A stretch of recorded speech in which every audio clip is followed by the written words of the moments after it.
भगवान गणेश, भगवान गजानन, भगवान गजानन जिनकी लीलाएं बड़ी विचित्र विचित्र हैं।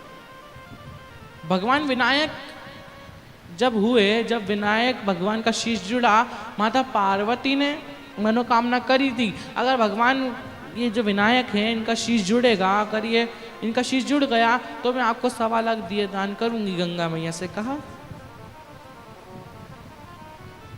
गंगा मैया से कहा। और सबसे पहले जिसका कर्ज है ना, उस कर्ज को चुकाकर अगर जाना है जीवन में, अगर अंत समय में मरना ही है तो सबका कर्ज चुकाकर मरो,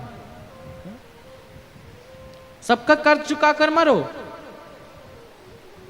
और भले ही जीवन में कितना भी कर्ज तुमने चुका लिया, भले ही जीवन में चुका कर तुम आखिरी में मर गए, लेकिन एक कर्ज तुम्हारे माथे पर हमेशा रहता है। मरने के बाद भी तुमने सब कर्ज चुका दिया, उसके बाद भी एक कर्ज तुम्हारे माथे पर रहेगा।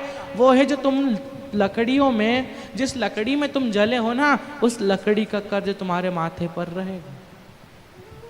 उसका कर्ज चुकाने के लिए जीवन में एक पेड़ लगाना पड़ेगा। क्या लगाना पड़ेगा? जोर से तो बोलो। हो ठीक है, समझ गए हैं। अब पेड़ लगाना पड़ेगा, पौधा भले ही किसी भी चीज का लगाओ, लेकिन एक ऐसा पौधा लगाओ जो आपकी निगरानी में खूब बड़ा हो और वो खूब फल देने वाला पौधा हो, वो खूब छांव देने वाला पौधा हो।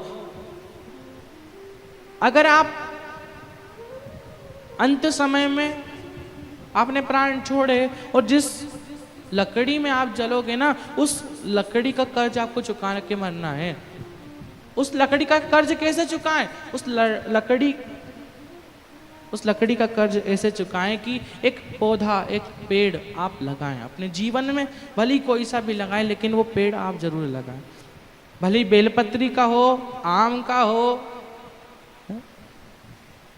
इमली का हो, नीम का हो, किसी का भी पेड़ लगाएं। और कहते हैं अगर आप बेलपत्री का वृक्ष लगाते हैं, अगर आप बेलपत्री का पौधा लगाते हैं, तो जितनी बेलपत्री लोग लेकर जाएंगे, जितनी बेलपत्री आपके पेड़ से टूटकर भगवान शंकर तक चढ़ेगी, जैसे बेलपत्री टूटकर आपके पेड़ से भगवान शंकर तक पहुंचेगी, तो जिसने वो बेलपत्री भगवान शंकर को चढ़ाई है, उसके खाते में से थोड़ा सा पुण्य आपके खाते में आ जाएगा। इसलिए बेलपत्री का पेड़ तो जरूर लगाएं हैं।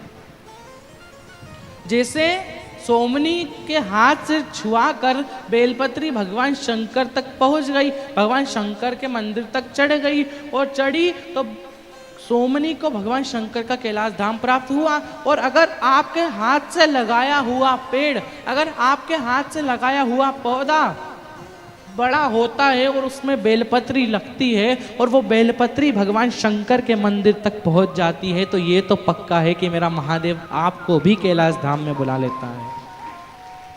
प्राण छोड़ने के बाद आपको भी कैलाश धाम में बुलाएंगे।